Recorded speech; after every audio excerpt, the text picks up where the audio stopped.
What's up? Welcome into your Daily Buckeye Blitz for a Thursday, October 5th, 2023.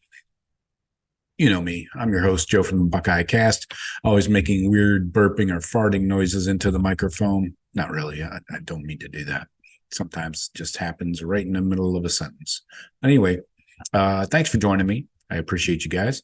Please make sure you subscribe to the channel and hit the like button for me. I appreciate that. Helps other people find this info and this channel, so that's always a good thing, right? All right. We're talking more Cruton today. We talked Cruton yesterday. We're talking more Cruton today. Don't forget to go back and check out the live shows on YouTube. A lot of good info there that you don't get in the daily blitzes. So today we're talking 2024 defensive line, current Florida commitment, defensive end. Buckeyes just offered him recently. So let's get into it. Buckeyes obviously are still recruiting a few defensive ends around the country because we lost out on a few.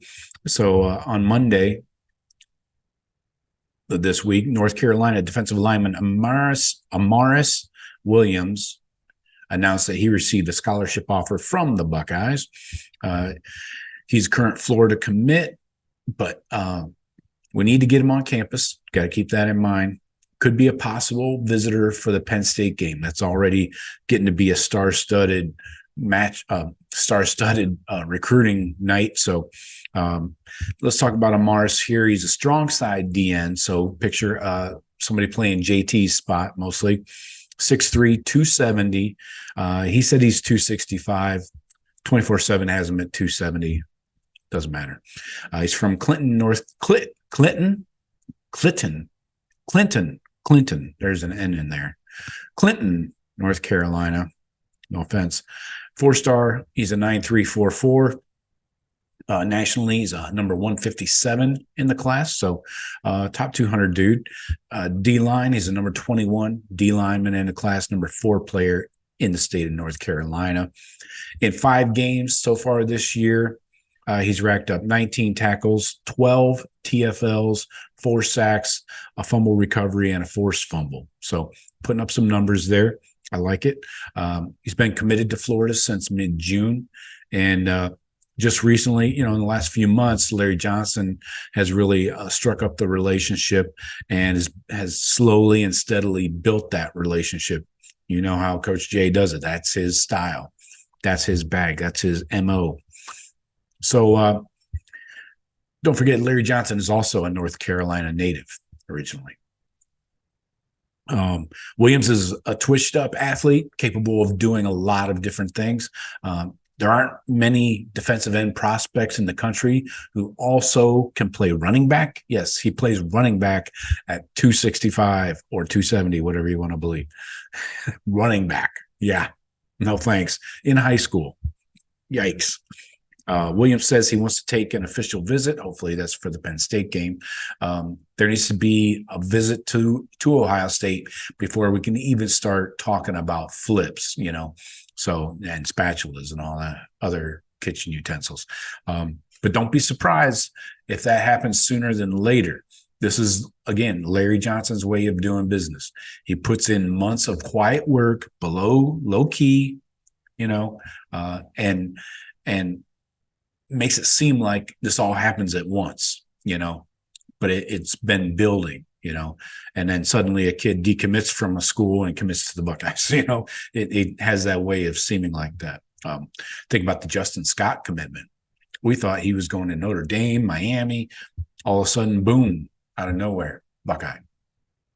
So speaking of Justin Scott and Edric Houston and Eric Mensah, the 3-star defensive lineman that committed, it's somewhat surprising to see Larry Johnson go after another strong side defensive end instead of an edge prospect, like a Dylan Stewart, Lightfoot, Elias Rudolph, that type. But Ohio State's preferred bigger defensive ends in recent cycles.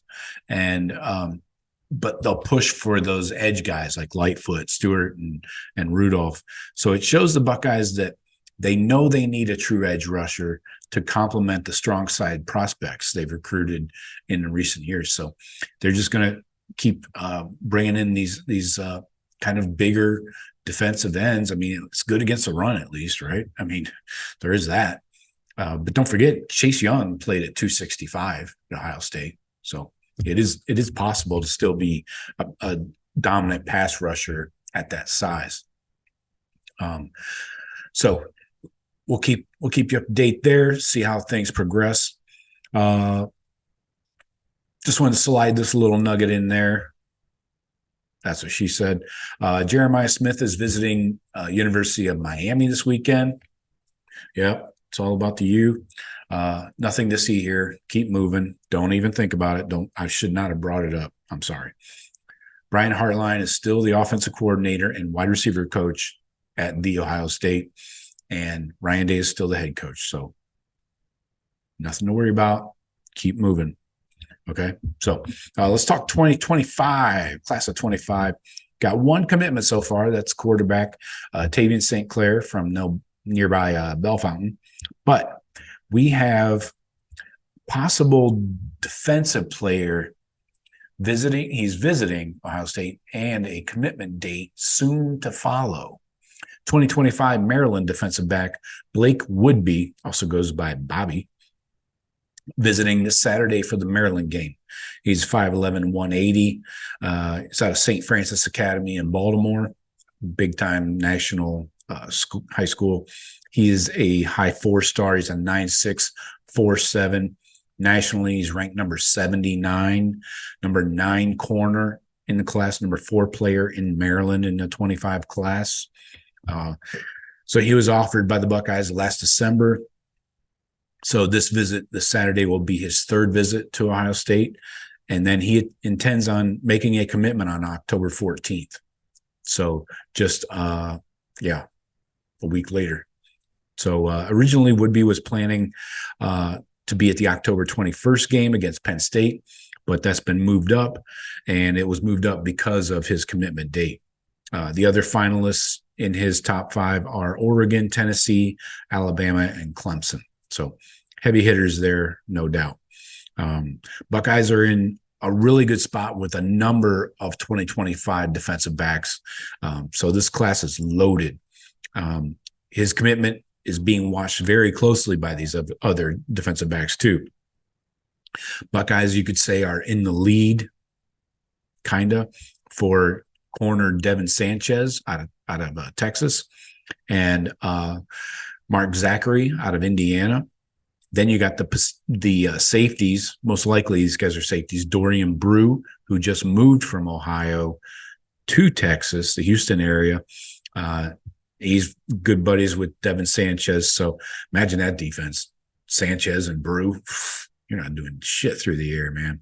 Anyways, so Brew could be a safety. Then you got Trey McNutt, the in-state Ohio guy. These guys are watching this defensive back recruiting at Ohio State very closely to see how things stack up. Then you got the true safety, Fahim Delaney. Not really concerned about this because he's a true safety. The other guys are kind of more flexible and could be corners or safeties. But Ohio State right now seems to be the team to beat for Blake Woodby.